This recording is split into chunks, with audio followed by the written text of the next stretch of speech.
The biggest foreign affairs story right now, the Iranian nuclear talks. We heard Benjamin Netanyahu speak today. We heard Barack Obama speak today. The two men seem to have very different ideas about where things currently stand in these negotiations. Why don't you give us an overview of where we are?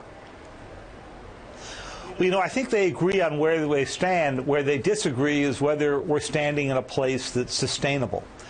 For Prime Minister Netanyahu, he has consistently said that what you can't allow is to have Iran to have a capability to build a weapon. That is to say, to be able to walk up to the threshold moment. So that means for him, you can't have any nuclear enrichment facilities. You can't have a nuclear reactor, such as the plutonium reactor they're building. You can't have the laboratories. You can't have any infrastructure left. President Obama has always said, look, I'm going to keep Iran from having a bomb.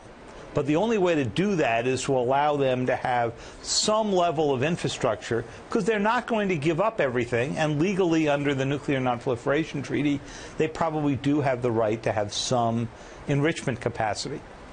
And that's the fundamental difference they have. But now that's been elevated into a much larger political dispute. Now, while the Prime Minister was talking at the joint session, you had Secretary of State Kerry over in Switzerland trying to negotiate out the last bits of the deal. And we don't understand some critical elements of that, including, for example, how intrusive the inspections would be. You basically need to be able to go anywhere, anytime to make this work. We don't understand whether Iran has fully got to answer all of the questions that the international inspectors have put to it about efforts over the past dozen years to do what looks like designing a weapon. And so far, for the past 4 or 5 years, Iran has declined to answer those questions. So those are all parts of the deal the president's going to have to make sure are pretty bulletproof if he's going to get past any of the Prime Minister's objections. David, from a practical or political point of view, does it seem likely or even possible that the Iranian government could agree to the kind of rigorous inspections that the American government would insist upon? Inspections are the hardest kind of thing to put into an agreement, because you can say the inspectors can go anywhere, anytime. But if the Iranians block them, then you have to decide, are you willing to go use military force merely to get inspectors where you want to have them? And the most recent time that we did that was Iraq, and of course the outcome was less than ideal. Interestingly, we didn't force that issue on the North Koreans, and it was the North that then turned around, as Prime Minister Netanyahu said today in citing the North Korean example.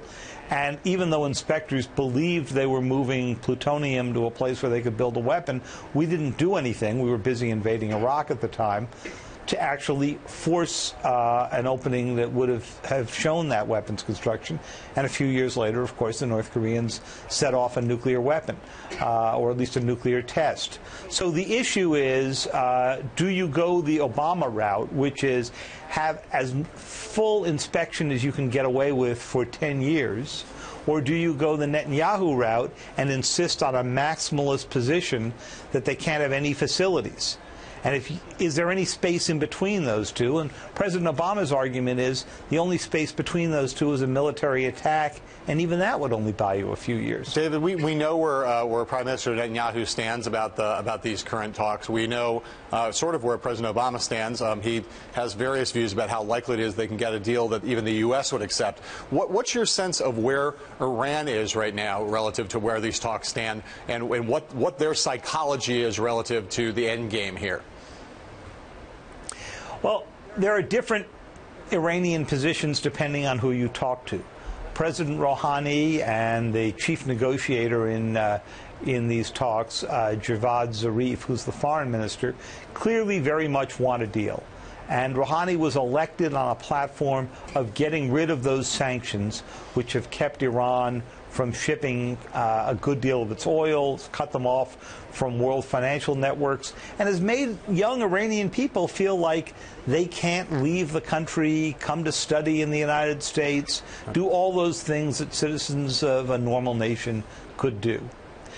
On the other hand, the deal has to pass both the clerics, including the supreme leader, Ayatollah Khamenei, and the Iranian military, which runs the military side of the nuclear program.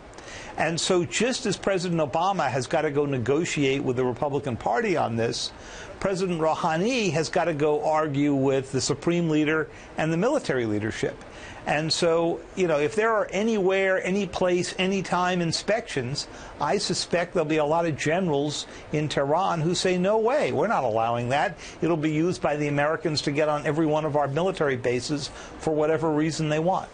David, you wrote this morning that part of Netanyahu's problem is that he's yet to present a scenario if you reject the deal that doesn't involve a military option. I thought today he was suggesting the possibility of no deal, intensified sanctions, and continued negotiations with a very high threshold about what would constitute a good deal, but kind of hope for regime change or regime collapse in Iran. Isn't that not only, whether you think Netanyahu means it or not, isn't that what likely will happen if there is no deal? Well, it's interesting because you've now had the Iranian foreign minister, President Obama, and Secretary Kerry all say publicly that if there is no deal, they can't imagine another extension. But you're right, it's hard to imagine allowing a breakdown either, because let's say there was a breakdown. Let's say either March 31st came or June 30th came, and they said, we just can't get there. Would everybody walk away from it? I doubt it, because to the Iranians, that would leave the sanctions in place, and maybe even worse sanctions. And to the U.S. and the Europeans, it would free the Iranians from the restrictions of the current interim agreement that they are negotiating under, which has kept them from enriching at higher levels. So the Iranians would just rev up the enrichment again. So the difficulty is if there's no deal and no extension, you don't get the status quo.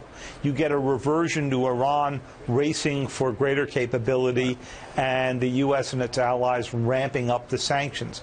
If anything, that would drive the two further apart. Right.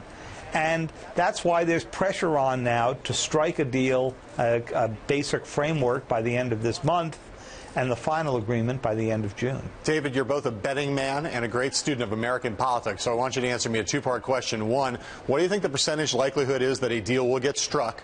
And secondly, if that deal gets struck, what do you think the percentage likelihood is that President Obama could get it through Congress? Well, I think the chances that a deal would get struck are now probably slightly better than 50-50. And a month ago, I would have told you they were only at about 40%. But the two sides seem to be coming a little bit closer at the negotiating table. I think the chances of it blowing up either in Congress or back in Tehran are pretty great. And if you combine those together, I would say there's about a 75% chance that it implodes in one of those two places. Now, that doesn't mean it permanently goes away, but I think it would probably put a big halt on